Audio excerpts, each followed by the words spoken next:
করবে বিপ্লবে, অতি দ্রুত সব সমস্যার সমাধান করবে। এছাড়া আমাদের দেশের কাঙ্ক্ষিত লক্ষ্যে বুঝতে পারবো না। আমরা একটা গণভোট করে সংবিধান বাতিল করে নতুন সংবিধান লেখেন, যে আমাদের জনগণের সংবিধান হবে। আমরা ওই ভারতের সংবিধান মানতে চাই না, আমরা ওই চুপ সংবিধান দেখতে চাই না। এসব বাদ, আমার দেশে আমার মতো চলবে, যা জনকল্যাণকর সবার জন্য হয় সেটাই আমরা করব। সবার জন্য হবে সামরিক প্রশিক্ষণ বাধ্যতামূলক, এটাই দেশপ্রেমের অংশ। সকল রাজনীতিবিদদের অবশ্যই সামরিক প্রশিক্ষণ নিতে হবে, ওরাই সমস্যা, এটাই কোনো দেশপ্রেম নাই।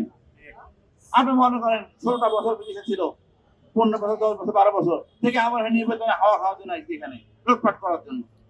তাদের আগে প্রশিক্ষণ নিতে হবে, সামরিক প্রশিক্ষণ। দেশপ্রেম সৃষ্টি না করলে এরা আমাদের শাসন করতে পারবে না। আমি মনে করি সব দেশের সকল নাগরিক জনগণ কোনো কারণে অকারণে ভারত যাবেন না, এটাই আমার দেশপ্রেম। আমার সীমান্তে ঝামেলা করলে আমরা শিক্ষা দিয়ে দিব। আমার দেশে আঘাত করার সামর্থ্য ভারতের নাই, আজকে কারখানা বেড়া আমরাই কেটে ফেলবো।